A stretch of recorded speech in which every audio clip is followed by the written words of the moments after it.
I was scrolling through the endless possibilities of what would be my next movie to watch. I see Michelle Pfeiffer's face with the bold red serif font that read, Scarface. Immediately, I'm brought back to that nostalgic memory that we all have of watching this movie for the first time. This is definitely a film that a lot of us were too young to be watching, but by the time I was 12, I had seen more movies than anyone I knew. Scarface never ceases to amaze me, as it's one of the only movies I wish I had never seen so I could watch it for the first time. If you want the epitome of rags to riches, here is where you find it. It's also a reminder that you can't give one man the world because it's just too much to bear. Tony Montana achieves greatness as quickly as he loses it. He's unable to relish in his accomplishments, not truly, because he's haunted by many demons that contribute to his demise. Paranoia, anxiety, insecurity, intolerance, stubbornness, substance abuse, and carnality. If you're new here, welcome to Movies You've Seen, where we cover all things movies, TV, and music.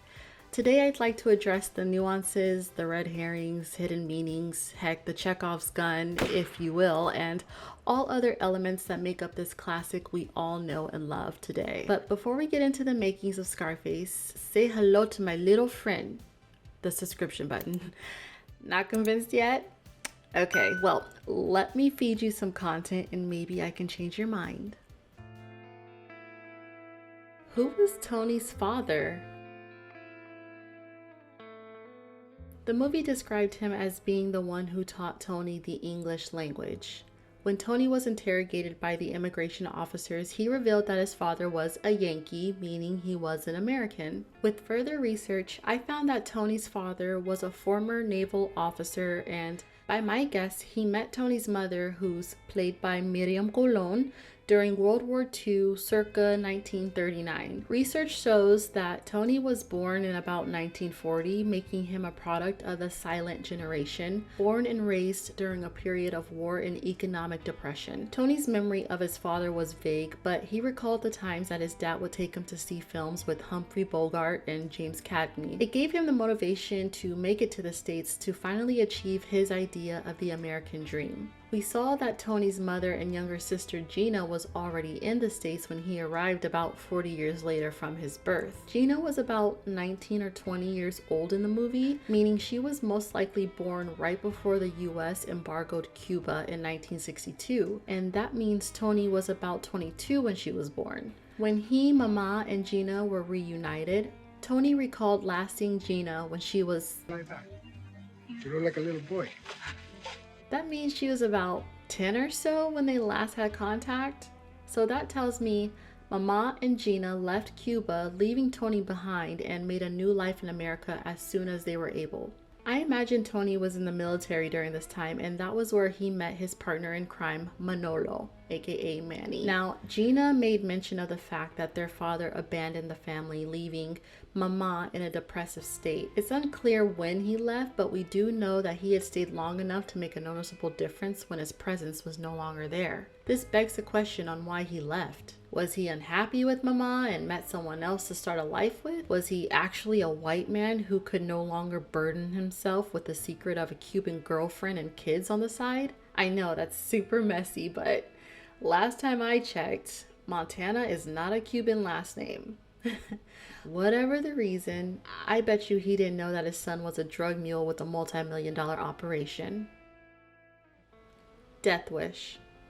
A death wish is defined as having an unconscious desire for one's own death. The audience is made aware very early on of Tony's ruthlessness. He's a cold-blooded killer made of many extremes. It doesn't take an arm and a leg to get him to put a hit out on someone. As long as something green is on the other side of that arrangement, Tony's in, especially for a green card. He'll carve him up real nice for one of those.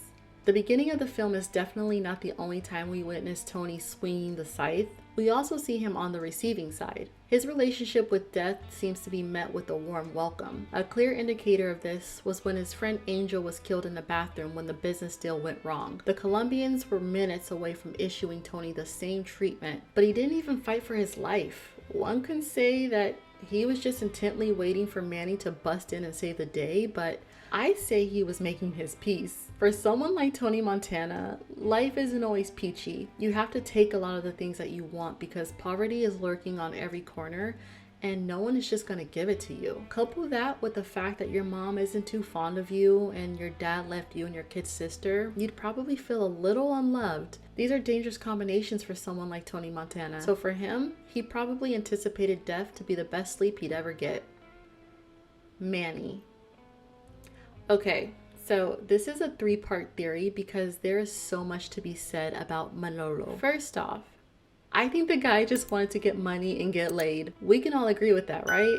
Manny rolled with the punches, yes, but I don't think he intended to go this far into the abyss. Being that him and Tony were both in the military, they probably earned their first kills during the Cuban Missile Crisis. This probably made them a little more comfortable with death, but only in self-defense. Because something tells me Manny was conflicted with a lot of the things that he did. He was timid and would shrink himself to the guise of this small man named Tony Montana. And it was understandable because he knew what we knew. Tony wasn't anything to play with. Yeah, he's pretty badass on TV, but in real life, this is not somebody you want to run into on the streets. He did ride Tony's coattail though, in hopes that he would never be on his bad side. It's like hanging with friends that you know are no good for you, but you stick around because they're all that you have. This brings me to my next theory. Manny is the reason for Tony's success.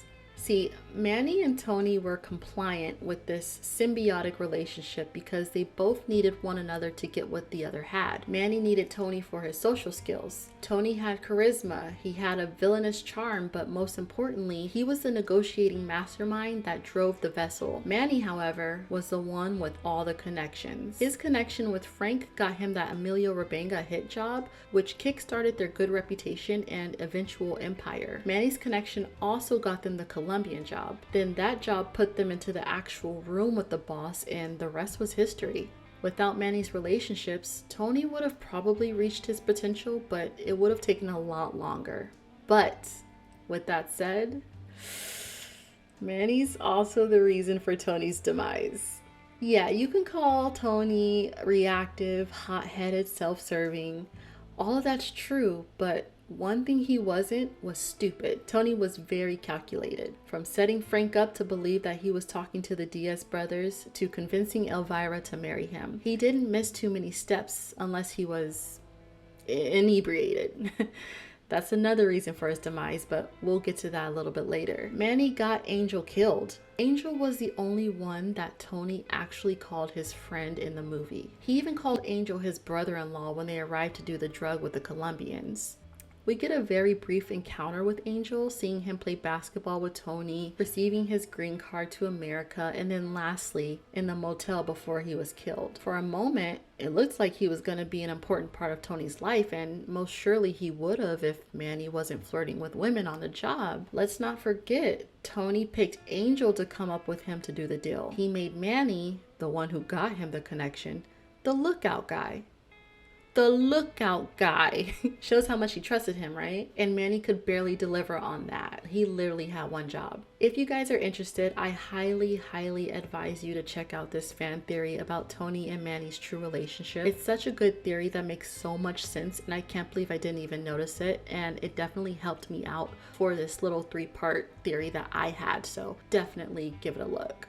To add on to this theory, Manny set Tony up with Cytobomb, someone who could wash Tony's money. But Manny didn't know Cytobomb was an undercover detective. Unfortunately, this got Tony into a load of trouble with the government where he'd be facing jail time for tax evasion and money laundering. Sosa, a fellow drug lord, proposed a proposition to get rid of Tony's financial burdens if Tony carried out a hit for him. As most of us know, Tony never successfully carries out the hit because the target's wife and children would have inadvertently been killed. And honestly, it's Tony's only redeeming quality we ever see in this 3-hour production. To prevent Sosa's underboss from activating the bomb under the target's car, Tony resorts to shooting him. I mean, he could have just snatched the detonator out of the guy's hand, but that's that good old death wish I was telling you about. This sets off a chain of events that ends with Sosa's comrades swarming Tony's home and killing him. In short, if Manny never set Tony up with Cytobomb, Tony would have never taken Sosa's offer and he would have still been alive. Doesn't mean he wouldn't have died some other way though. What if this was a setup? What if what if Manny was undercover this whole time? Like, what if his plan was to get Tony arrested or killed and he unintentionally fell in love with Gina, whom he marries to get her out of the life, but ends up dying in the process? That would be crazy. That's a crazy theory. Somebody needs to expand on that one. Tony didn't actually love Elvira. I think we see this in everyday life. There's a lot of people who get into relationships because they like the idea of their mate or the representation of what that person symbolizes. Kanye. I very much think this was the case for Tony and even Manny. They never stopped running that hamster's wheel. Every suit, every car, every dollar spent was an ode to the American dream that they envisioned. And what's more American than being with the type of women that benefit from it the most? Elvira Hancock was a racist and Tony still wanted her. God, I have enough crimes. I don't need another one. Especially if I just got off a banana boat. Aren't you part of the Cuban crime wave? Hey, Jose. Who, why, when, and how, none of your business. You know what you're becoming, Tony?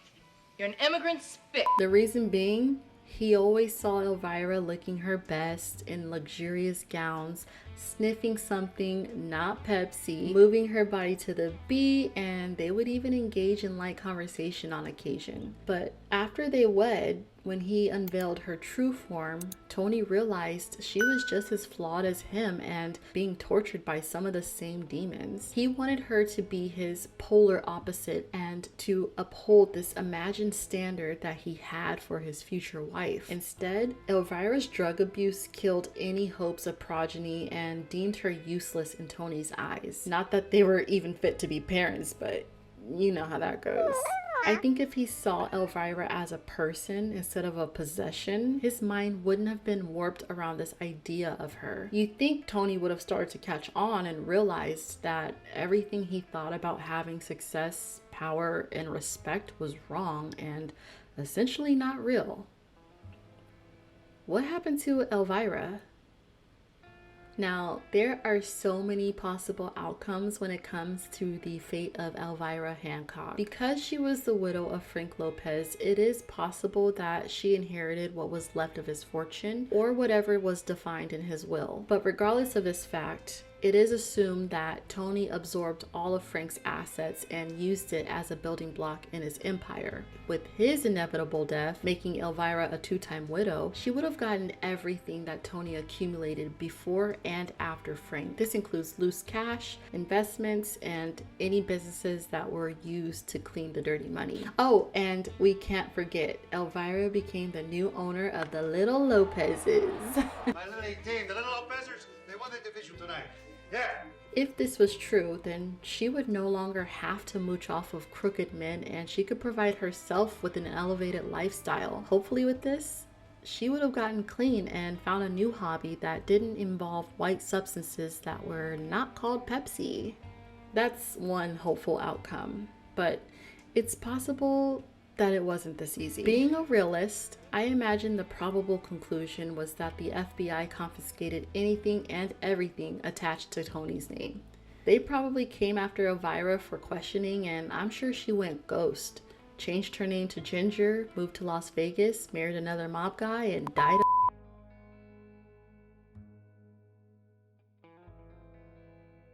Is Tony in love with Gina?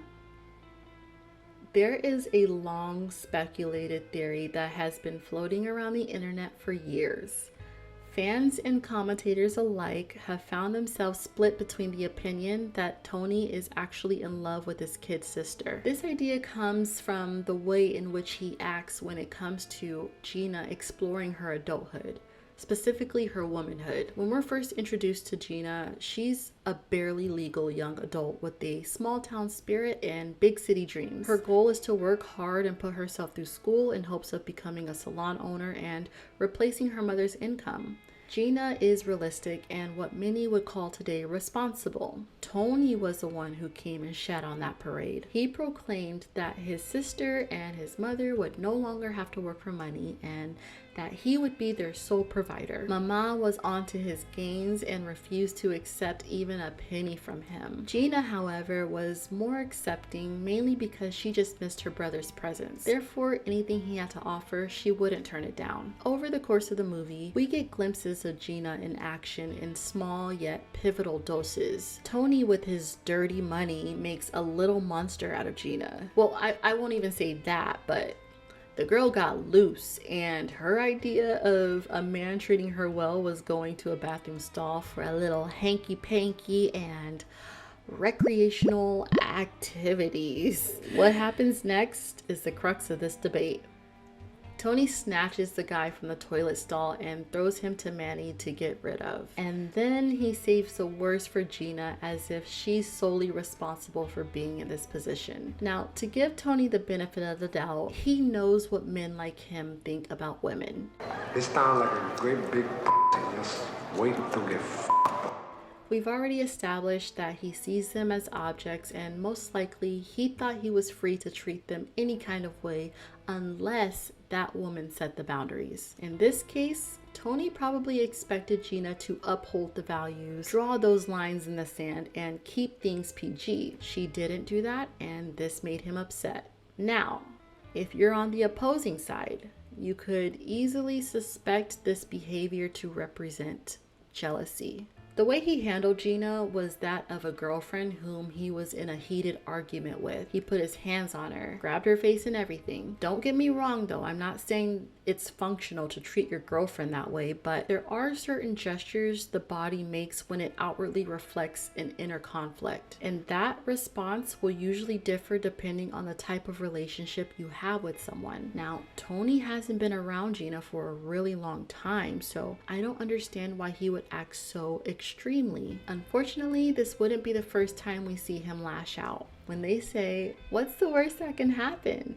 I think Tony really showed us because he killed Manny over his sister. Earlier in the movie, when Manny had first seen Gina, he exclaimed how beautiful she was, and Tony, embodying Dr. Jekyll and Mr. Hyde, just totally flipping loses it on him. He's immediately like, no, like Gina is off limits. We know Manny wasn't the smartest because knowing what Tony was capable of and even fearing him himself, he still rolled the dice.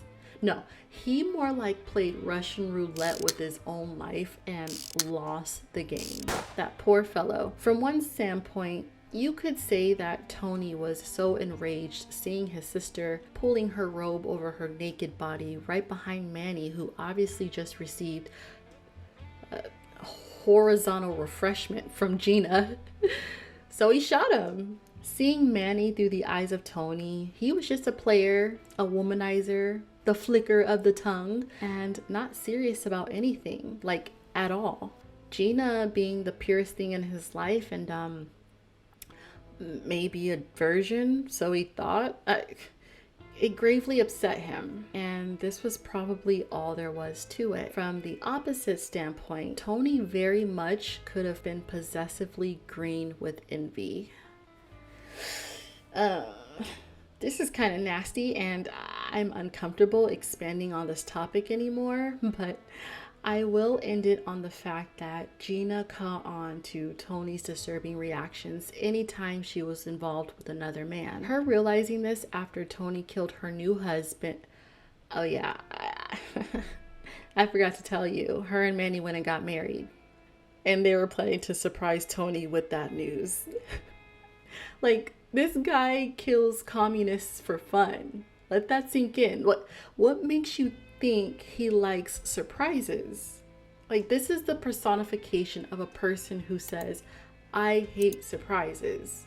Like, imagine, like, if they threw him a house party, a surprise house party, it would have been a massacre. Anyway, Gina realizes that she would probably never be able to peacefully move forward in a relationship with anyone because of him. So for a moment, you can see that crazy kind of runs in the family, because she proceeds to try and shoot Tony in retaliation. In between bullets, she berates him and taunts him, kind of like, since you won't let anyone have me, do you want me? You can't stand for another man to touch me, so do you? Like, Gina legit shoots Tony in the leg and starts laughing. I mean, the poor girl is out of it and probably ready to die because her true love, and probably her first love, was viciously murdered by her older brother. Coincidentally, that death wish was waiting right outside Tony's patio, because Sosa, who was enraged at Tony for the failed hit job he did, declared war and sent goons to Tony's front door. Literally. Homeboy creeping up, waiting for the moment to strike, and here's everything that's happening between Tony and Gina. He's probably like, what in the telenovela is going on here? So he comes in guns blazing and shoots Gina dead in her tracks, and that is officially the end of Gina Montana. So it's up for you to decide what the true nature of their relationship was, or really what Tony's true intentions were. But I will say this, and this could be a red herring or it could be the real thing, but directors rely heavily on musical scores to divulge a tone or relay a message. The same music that played when Tony first saw Elvira was the same song that played when Tony first saw Gina. The song is number 10 on the soundtrack, and it's called Gina's and Elvira's Theme. Make with that what you will. It's your opinion, therefore it can't be right and it can't be wrong. Tony's theme, Emilio Rebenga, and the Blimp. So remember what I just told you about musical scores being muy importante? Well, track number 5 is Tony's theme. This song plays during 3 extremely crucial plot points in the movie. Besides the opening credits, the first time we hear it is when Tony kills Emilio Rebenga. Tony killing Rebenga got him a green card to a life that he's never known, a life of access. The second time we hear the song, if I'm not mistaken, is the night that Tony kills Frank. We knew them to be allies in the beginning, but Tony became unmanageable and, quite frankly, a liability for Frank. So he put a price on Tony's head. Bad idea, because Tony caught on and outsmarted Frank immediately and killed him. That same night, Tony woke up Elvira to basically tell her, like, you're mine now, woman, let's go. But before that scene ends, he looks into the sky and sees a blimp that reads, "The world is yours." In this moment, we hear Tony's theme playing again, and honestly, it's such a boss scene. Beautifully captured, classic. This was another major turning point in Tony's life, and the soundtrack sort of warned us of this again. Lastly, we hear the song when Tony gets shot by the Skull, one of Sosa's guys. Now, ironically, he lands face down in a pool with a statue that reads, "The world is yours." Again, another classic scene, but it's just so final and haunting that you almost didn't want for it to happen, even though you can't say you didn't see it coming. Nonetheless, the theme song played out and symbolized the final turning point in Tony's life, the curtain closing. But that was just a little nugget I had realized about the music, and if you had already realized that, then you are ahead of the game, my friend. Cocaine Psychosis. I was doing so well in not saying the words coke or cocaine, but I had to for this theory / observation that was brought up by someone on Reddit. Cocaine-induced psychosis can produce hyperactivity of the mind and contribute to numerous psychiatric symptoms like agitation, paranoia, hallucinations, delusions, violence, or even self-deletion. Many people who abuse this drug will have a brush with one or more of these symptoms, but quite honestly, you don't even have to abuse the drug to experience any of this. So I plead with you guys, please do not do drugs at all. And you may not want to hear it, but this includes weed, which is a confirmed gateway drug. And I'm being completely serious right now, you guys. But for the sake of this story, a Reddit user pointed out that Tony may have suffered from cocaine psychosis. What's the word? Cocaine psychosis? Yeah, during the final showdown in his mansion. As we saw, he was doing mountains and mountains of sniffing. Elvira told him, Don't get high on your own supply. even though she was too, but Antonio didn't listen. Before this scene, he had a traumatic encounter, brought upon by his own self, yes, but nonetheless, it was a life-altering moment. Wait a minute. It was. So Tony's theme played during that part too. Okay, so that's another plug. Another life-altering moment. Tony's theme plays and it got him to where we are now. But let's get back on track. It enabled him to frantically consume dangerous amounts of cocaine that most likely contributed to his perception of reality. When Gina comes into his office, he looked like he saw an angel. And I don't know if that's a good thing, bad thing, or creepy thing in this context, but in the words of Medea, you can tell the mall was open, but nobody was shopping. He was truly incoherent until she shot him. It was almost like an alarm clock going off in the middle of the night. Tony became even more coherent when he witnessed Gina being shot. However, he was still high as a kite because he thought she was still alive, speaking to her as so. As the scene progresses, we see Tony's last moments and he's getting shot like almost 20 times and he doesn't drop. So in a way, the cocaine absorbing a majority of his sobriety, it shielded him from being able to consciously feel all the gunshot wounds. He would have definitely bled out, but this scene was nothing short of astonishing. Mamá Montana. Yo, Mama got the shortest end of the stick that I've ever seen.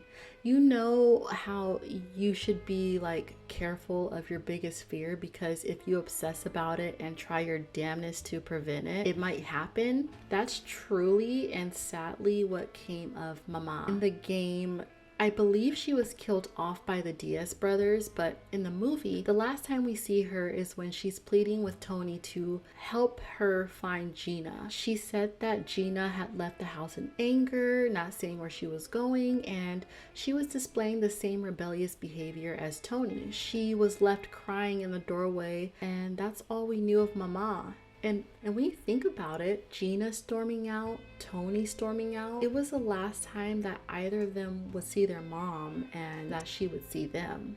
Like, that sucks.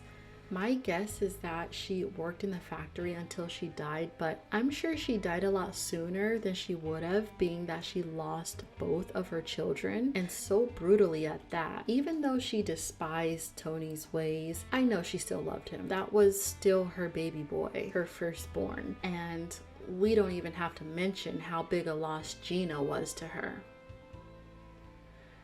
Okay, you guys, I think that concludes this list of theories and things that go widely unnoticed in Scarface. If you have any more thoughts or something I missed, please add it to the comment section. I'm a movie theory I have mush mouth, you guys. If you hadn't noticed, like, I combine all my words and I accumulate a lot of saliva when I talk, so I've always had this issue of pronunciation. Anyway, I'm a movie theory fiend, so I mean, I can like spend hours looking them up. I love them so much, so please like include your own theories and let me know what you think about this video. But thank you so much for tuning in, and you already know what I'm about to say next. Chi-Chi, hit the like button. All this time I thought he was saying au jus, like au jus, like the gravy, you know, au jus, because he was gonna cut them up and they'd be like leaking juices. So that was a correlation I had made when I was younger. And I turned on the captions and realized he'd been saying ahora tú, now you. I would have loved to see Salma Hayek as Elvira. I feel like she's the one and maybe only person who could have done an even better job than Michelle Pfeiffer, and Michelle was phenomenal, so don't think I'm saying that lightly.